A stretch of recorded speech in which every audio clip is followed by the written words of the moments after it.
Bonjour tout le monde. Tout d'abord, je vous souhaite une bonne année et les meilleurs vœux. Que 2020 vous apporte à tous les meilleures résolutions qui soient.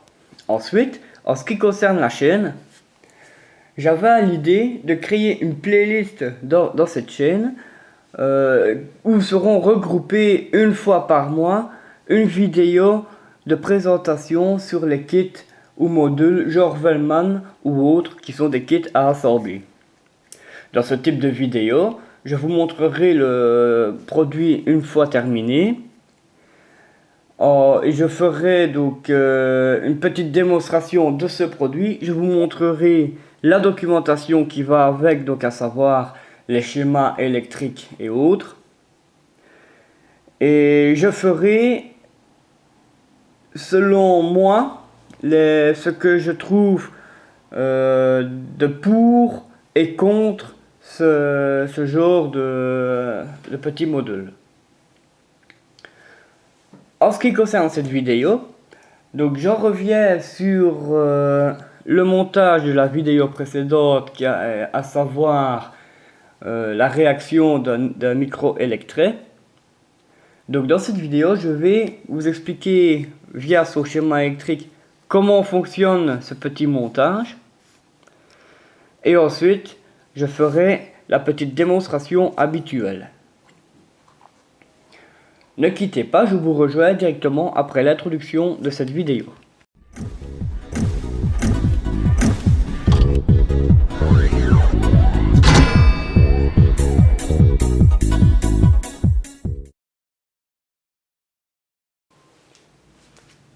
Voici le schéma du montage de la vidéo précédente qui sert à voir comment réagit un microphone électrique que voici.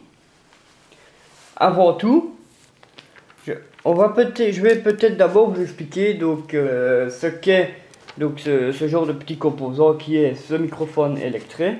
Donc ces petits micros donc coûtent très peu cher et on en trouve dans énormément de dispositifs, que ce soit dans l'électronique grand public, en passant par les téléphones, les interphones ou même les casques pour les joueurs.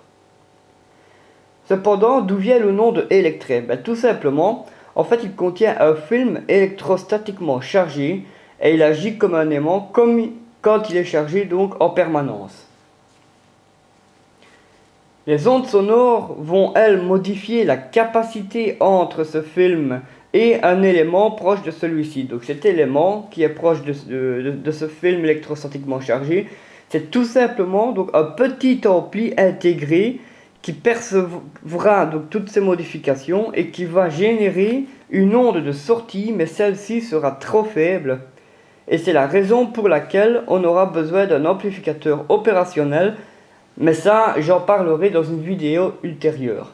Quand je dis que l'onde de sortie sera trop faible, pendant la démonstration, vous verrez, vous l'apercevrez, qu'à l'endroit ici, à la sortie du micro électrique, vous verrez qu'il y a une très faible tension qui sera vraiment négligeable et qui sera à peine exploitable, si pas du tout, quoi. Donc, bien qu'on trouve des électrets à 3 connexions, les plus communs n'en possèdent que 2. Donc ici on voit que l'électret a une borne d'entrée ici et une borne de sortie, quoi. Enfin une borne d'entrée. Il n'a que 2 bornes. Ceux-ci donc sont polarisés, donc il faut faire attention quant au sens de branchement. Donc nous on a une patte positive, une patte négative. De plus, il y a malheureusement que très peu de documentation des fabricants. Malgré tout, il est tout à fait possible donc d'identifier la patte négative de ce micro. Et pour ce faire, quand on prend, donc je vais prendre le micro électrique du montage. Quand on prend le micro et quand on regarde le dessous de celui-ci, donc on le retourne. Donc je prends mon petit fil pour vous montrer plus facilement. Donc on va remarquer en dessous qu'il y a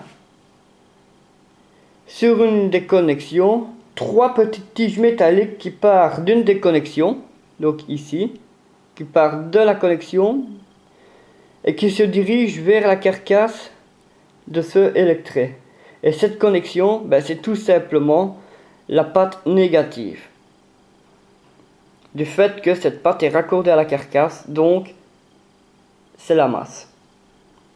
Tout simplement pour reconnaître la patte négative et positive de ce petit électret.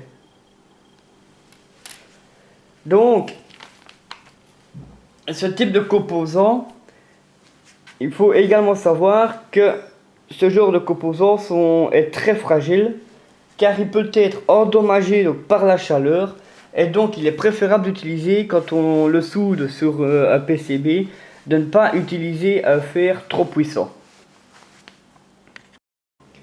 Voici en ce qui concerne les symboles du microphone.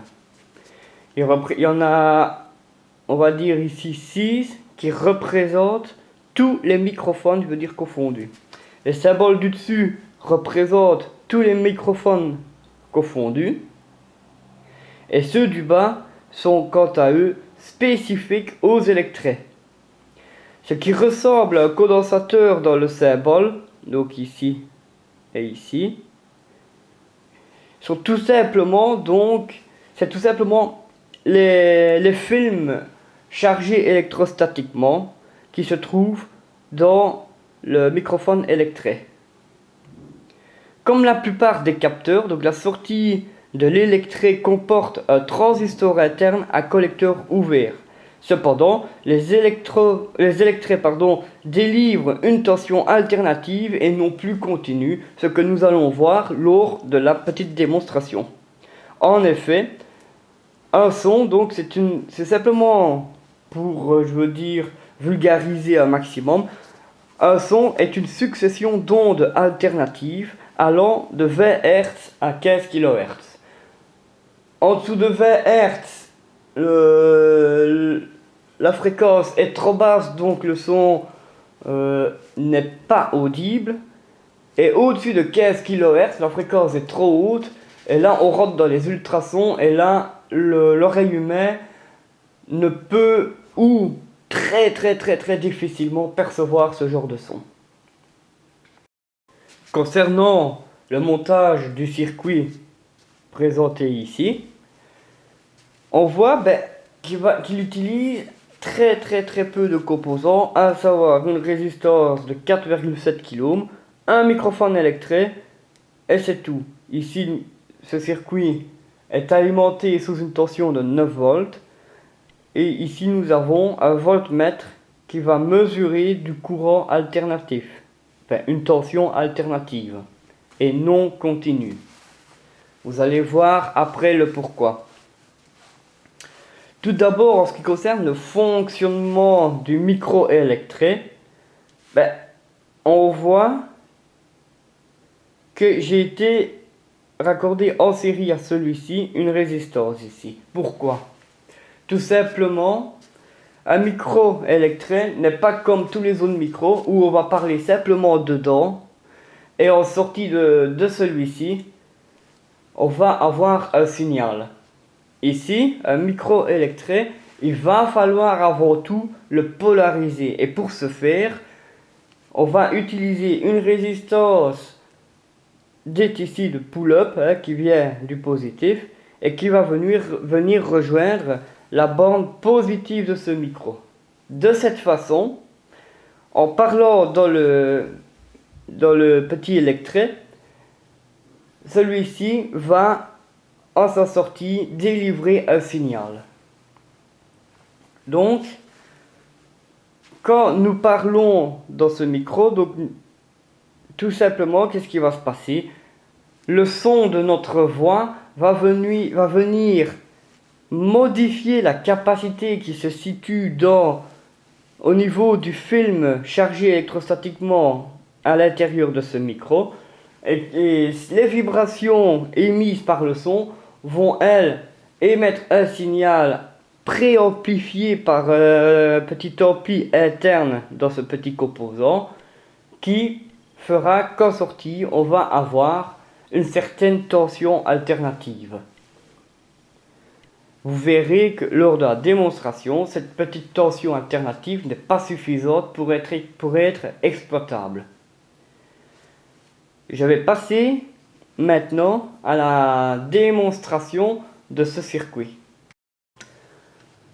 Nous nous retrouvons devant le montage. Ici, on voit que j'ai un multimètre car pendant la démonstration, je vais venir relever une mesure de tension en sortie de ce petit électret. Donc pour ce faire déjà, je vais déjà raccorder la sonde négative du multimètre ici là sur le pôle négatif et la sonde positive du multimètre à la patte positive du microphone. Voilà. J'allume donc mon multimètre et donc je vais déjà donc alimenter mon circuit donc en 9 volts. Voilà. Et je vais faire parvenir un son dans le microphone et vous allez voir les variations de tension que l'on va retrouver donc en sortie du microphone électret. Ici on voit bien que j'ai réglé le curseur de mon multimètre sur le calibre 2 volts alternatif. Et donc je vais mettre par exemple le son d'une vidéo au niveau du microphone et vous allez voir les variations. Donc, de cette façon, ici on retrouve un niveau logique haut et là un niveau logique bas. Ce qui aura pour conséquence que maintenant, à l'entrée de cette porte-non là, on va se retrouver maintenant à un niveau logique bas. Ce qui aura... Donc, comme vous avez pu voir, la tension alternative délivrée par le microphone n'est pas exploitable car vu qu'ici nous sommes sur le calibre 2 volts, nous n'avons même pas 1 volt donc alternatif en sortie donc produit par le microphone. Le microphone ici n'a produit que quelques millivolts. Si maintenant je mettais donc le multimètre sur le calibre tension continue, donc on va dire ici sur le 20 volts en continu, fatalement nous aurons une tension plus élevée, mais fatalement cette tension proviendrait tout simplement de la résistance pull-up ici. Et donc cette tension ne varierait pas, normalement pas. Qu'en sortie, on aura un niveau logique haut. Quand un son vient au niveau du haut-parleur, du microphone, pardon. Ce qui aura pour conséquence qu'en sortie, on aura un niveau logique bas. Et donc, comme nous pouvons constater, le microphone, lui, donc la tension positive issue de la résistance ici ne varie pas quand le microphone capte un son. Ce microphone va simplement fournir, donc délivrer une tension alternative qui sera modulée au moment qu'un son parviendra au niveau du microphone. Donc pour exploiter ce signal alternatif, il faudra fatalement l'amplifier avant de pouvoir l'utiliser aisément. Mais cela sera l'objet d'une prochaine vidéo. Cette vidéo touche ainsi donc à sa fin. J'espère qu'elle vous a plu. Si c'est le cas, n'hésitez pas à la liker et la partager sur les réseaux. En ce qui concerne mon projet ici donc de création d'une playlist de présentation de kits, je veux dire de kits genre Velman ou autre, dites-moi également dans les commentaires si ce projet vous intéresserait ou pas. Moi, donc, en ce qui concerne la suite de la chaîne, je continuerai la lancer sur les microphones, car ici, je vous ai montré simplement donc, la réaction d'un microphone, mais je ne vous ai pas montré ce petit composant mis en pratique dans un montage. Ici, ce n'est que simplement, ce montage peut être simplement qualifié de testeur très simple de microphone sans plus, quoi. Donc concernant ainsi la suite de la chaîne, donc j'aborderai d'autres montages avec ce petit composant. Et moi en attendant, je vous souhaite de très bonnes expériences en électronique et vous dis à plus pour la suite sur la chaîne Proto Électronique. Bye!